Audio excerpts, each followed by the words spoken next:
Jamar Chase, not surprisingly, is suspended for spitting on Jalen Ramsey. It happened in the fourth quarter. Everybody saw Ramsey throw a punch, get in Jamar Chase's face. Afterwards, he accused Chase of spitting on him. Chase vehemently denied it. And then we saw the clear video. It was one magic loogie. It was right out of Seinfeld. There is a Zapruder film there of that magic loogie. And because of it, Chase was suspended. Here is Jamar after the game yesterday denying it. Walk us through what happened with Jalen. Exchanging words. He was saying that you spit on him. Did you spit on him? I ain't never opened my mouth to that guy. What do you think prompted the reaction from him? Well, he don't like some of the words I told him. We've been going back and forth the whole time, so I'm sure some got under his skin. So it was building the whole game. It just wasn't on that drive. The first time we had a altercation, and then it was the second time. Is that the first time in your career anybody's ever punched you? Like egg? You seen me get punched? Looked like you threw a punch. So, just to be clear, you did not spit on him at all. That's what he's saying. I ain't spit on nobody. How frustrating? About the game, how frustrating is this loss given what y'all wanted to do in the North? Come out and lose this? It's hard knowing how hard we work to practice and coming in here and not executing to our best ability. We gotta do better as a team. All right, so some notes from that. First of all, Jamar Chase is a 2 iPhone guy. There are 2 iPhones up there on the shelf.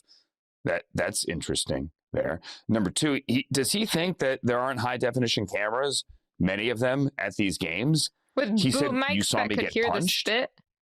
Yeah. All right, you saw me get punched? Yeah, everyone did. That's why you got ejected, Jamar. Like, it was on video, and everyone saw it. Jalen Ramsey threw a punch, and he got ejected. Now, clearly, Ramsey had taken a cheap shot earlier in the game, and I could argue that he took another cheap shot on T. Higgins on a first-quarter touchdown as well, 5 yards into the end zone after he had clearly caught the ball. He had scored, and Ramsey gave him a little chicken wing there. Not truly dirty, but unnecessary, I would argue. And I would also argue there's no way, Jori, that Jamar Chase is going to win his appeal. It's on video. Spit comes from his mouth, and it isn't a little spittle. It is a big loogie. And I'll also argue this. The Bengals' next 4 are the Patriots, the Ravens, the Bills, and the Ravens. I'll say that again. Patriots, Ravens, Bills, Ravens. Do you need to look in the mirror and have a difficult conversation about telling Joe Burrow it isn't worth it? To quote Ricky Waters, for who, for what? Like, why? I love Ricky. Why come back on a painful toe injury as we try to build an orthotic that will allow you to play football? Jamar Chase, without him, you're not beating the Patriots this week, and you're going to be 3-8, and then come back and play the Ravens on a cold Thanksgiving night, followed by the Bills and the Ravens again. Is that worth it?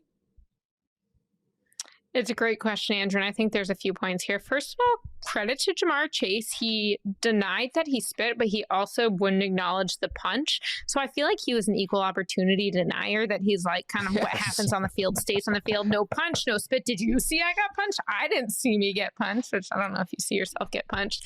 But I will say that everything was kind of like that. I think it's interesting. I was at the season opener this year when the Eagles played the Cowboys at the beginning of the game before he even played a snap.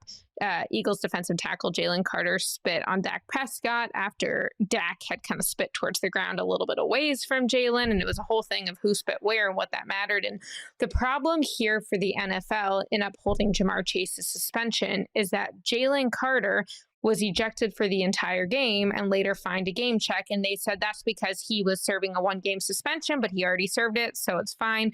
We're not going to have him suspended a game. But the NFL said then, hey, we've told you we want to crack down on taunting. We are going to enforce it, and you have to lose a full game and a full game check. So if they do not have the same rule for Jamar Chase spitting on someone, then there's going to be a lot of questions about Are they being fair? Are they being consistent? And fairness and consistency are the two things that they strive for in their officiating and the way that they uphold officiating. Had Jalen Carter not spit on Dak week 1 and they not quite established that precedent, I think that there would have been a different chance for Jamar Chase's appeal, because then you have some back and forth and you can say, well, I mean, Jalen Ramsey was only suspended for basically a quarter because this happened at the beginning of the fourth quarter as opposed to week 1 when this was at the beginning of the game. So I should be suspended a quarter the way that he was. Now, obviously, one spit, one punched, or maybe neither happened if you listen to Jamar.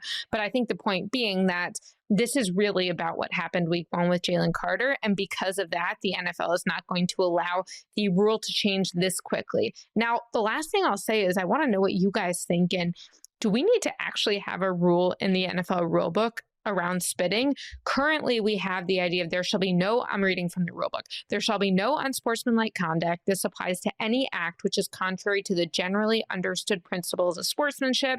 And then they go on to mention things and they say it doesn't require contact. So obviously spitting, like there's no physical contact, hand to hand, skin to skin. And it also talks about gestures that are insulting. So I'm curious, like there's a general rule surrounding this, but given we've now seen this multiple times in a season and it's costing teams games and it's costing players game checks, do we need to have a specific rule of what does it mean to spit on someone during a game? Does the spit have to land on them? Does it have to be intentional? Like this seems to be becoming a thing. I think so. I think that there should be a rule. Like this is like if you are going to crack down on stuff like taunting and sportsmanship, and I think some of it's ridiculous. Some of the taunting calls this year are just like, come on, whatever. But spitting on a dude, yeah, that's way out of the line for Jamar Chase. I do wonder had the refs caught him and he was ejected, kind of what you were talking about, Jori. Would he be suspended this week or would it be a time served type of thing? But I'm not going to sit here and feel bad for Jamar Chase. That is awful behavior. Like you just can't. There are certain things on NFL field you cannot do, and that is one of them. It's just absolutely disrespectful. I don't care what Jalen Ramsey was doing before then. It's just so out of bounds. And they probably will put a rule in because why not? It sends a message. I think the suspension sends a message. Like, don't do this. We're done with this. Okay? Like we're suspending one of the best players in the NFL for a game when their team is in survival mode because this is just unacceptable. And to get back, I do want to touch on Andrew's point too about Joe Burrow. I keep going back and forth. The Bengals are cooked. They're done. Like they needed to win at Pittsburgh to have any shot. Even if they did win, they still have that terrible defense. Now Chase is suspended, the tough schedule coming up. But I do kind of think like if Burrow could play, he should play. Like at some point, is what you're paid to do. I get looking forward to 2026. As long as the training staff signs off on, look, the chances of re-injury, they're not zero, but they're pretty low. There's risk always when you play an NFL game. If that's the case, I think Burrow should play because players play. That's what you do. It doesn't matter your record or whatever, but it is going to have to be a conversation. At some point, the Bengals are going to have to sit down as a team and say, what is best for us going forward? And not just what's best for saving Zach Taylor's job or anything like that.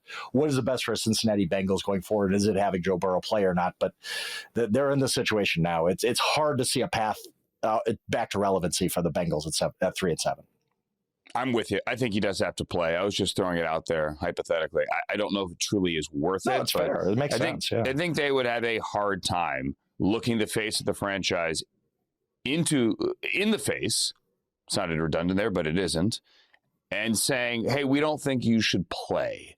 He is as fiery a competitor, despite his calm demeanor on the podium, as anyone there is in the league. You can't tell him to sit down. And I do think that if you were to do that, you risk alienating him to the point where maybe in a year, Joe Burrow looks around and says, going back to Ricky Waters for who, for what, I don't know that I want to play here anymore. I'm not saying that's imminent. I'm not one of these, hey, let's call WFAN and make up a rumor that the Bengals are going to trade, or rather that the Jets are going to trade all their first-round picks that they just got for Joe Burrow. That's not happening, friends. Don't believe anybody that tells you that. It will not and cannot happen. But I don't want to alienate the guy. I need him. I need him on my side, recruiting and being the face of the franchise and selling tickets. And I'm not going to tell him, hey, Joe, why don't you just go home and play the piano?